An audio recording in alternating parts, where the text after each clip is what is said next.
Hello. അപ്പോൾ ഇന്നൊരു അട്ടപ്പാടി ചുരത്തിലൂടെയുള്ള യാത്രയുടെ വിശേഷങ്ങളായാലോ. തൊട്ടു മുമ്പിൽ നമ്മൾ കണ്ട പള്ളിയാണ് അട്ടപ്പാടിയിലെ ഏറ്റവും വലിയ അതിമനോഹരമായ പള്ളി. മുക്കാലിയിലാണ് ഇത് സ്ഥിതി ചെയ്യുന്നത്. അങ്ങനെ മുക്കാലിയിലെ ചെറിയ കവലയും കഴിഞ്ഞാൽ പിന്നീട് അങ്ങോട്ട് നമ്മുടെ യാത്രയിൽ ഒരുപാട് സുന്ദരമായ കാഴ്ചകൾ കാണാം. ഗോത്രവർഗ്ഗക്കാരുടെ ചെറിയ ചെറിയ വീടുകൾ. അട്ടപ്പാടിയിൽ ഒരുപാട് പാരമ്പര്യ ചികിത്സക്കാരുണ്ട്, ആയുർവേദ ചികിത്സക്കാർ. അതിൽ പ്രധാനപ്പെട്ട ഒരാളുടെ വീടാണ് ഇടതുഭാഗത്ത് നമ്മൾ കാണുന്ന ചെറിയ വീട്. ഒരുപാട് നമ്മുടെ അയൽപ്പക്ക ജില്ലക്കാരായ തമിഴ്നാട് സ്വദേശികളാണ് ഇവിടെ ഏറ്റവും കൂടുതൽ ചികിത്സ ആശ്രയിച്ച് വരുന്നത്. അങ്ങനെ ചികിത്സാ കേന്ദ്രവും കഴിഞ്ഞാൽ പിന്നീട് നമ്മൾ മുക്കാലി ചെക്ക് പോസ്റ്റിലേക്ക് എത്തിച്ചേരും. അവിടെ നിന്ന് ഏകദേശം 8 കിലോമീറ്ററോളമുള്ള സുന്ദരമായ കാഴ്ചകൾ, ഓർമ്മകൾ സമ്മാനിക്കുന്ന കാട്ടിലൂടെയുള്ള യാത്രയാണ് അട്ടപ്പാടി ചുരം യാത്ര. ഒരിക്കലും അട്ടപ്പാടിയെക്കുറിച്ച് നമ്മൾ കേട്ടറിയേണ്ട ഒരു സംഗതിയല്ല, അത് നമ്മൾ അവിടെ പോയി അനുഭവിച്ചറിയേണ്ട ഒരു യാത്രയാണ് അട്ടപ്പാടിയിലേക്കുള്ള യാത്ര.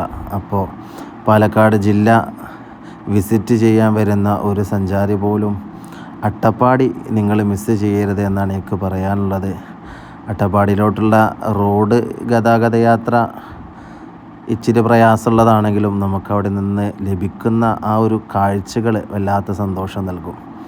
കാട്ടിലൂടെയുള്ള യാത്ര എല്ലാ ആളുകൾക്കും വളരെ ഇഷ്ടപ്പെടും.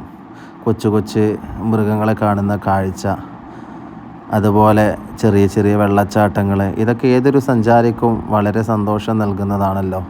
ഇപ്പോൾ ചുരത്തിലാണെങ്കിൽ അതിമനോഹരമായ ഒരു ചിത്രവും വരച്ച് വെച്ചിട്ടുണ്ട്. ഗോത്രവർഗത്തിൽപ്പെട്ട ഏതോ ഒരു അമ്മയുടെ ഫോട്ടോമാണെന്ന് തോന്നുന്നു, കറക്റ്റായിട്ട് എനിക്കറിയില്ല.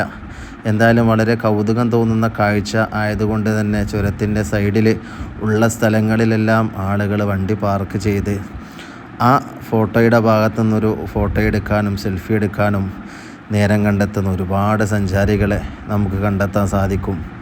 അങ്ങനെ ഇവിടെ സഞ്ചാരികൾക്കായിട്ട് ചെറിയ തോതിൽ വെള്ളം വിൽക്കുന്ന ചെറിയ കടകളും ഇവിടെ പ്രവർത്തിക്കുന്നുണ്ട്. അപ്പോൾ യാത്ര ഇഷ്ടപ്പെടുന്ന, യാത്രകളെപ്പോഴും മനോഹരമാക്കുന്നത് നാം കാണുന്ന ഓരോ വേറിട്ട സുന്ദരമായ കാഴ്ചകളാണല്ലോ. അപ്പോൾ ആ കാഴ്ചകളൊക്കെ കാണാൻ വേണ്ടി നമ്മളെന്താകണം, നമ്മുടെ വിലപ്പെട്ട സമയങ്ങളിൽ കുറച്ച് നമ്മൾ മാറ്റി വെക്കണം. അപ്പോൾ നമുക്ക് വീണ്ടും കാണാം.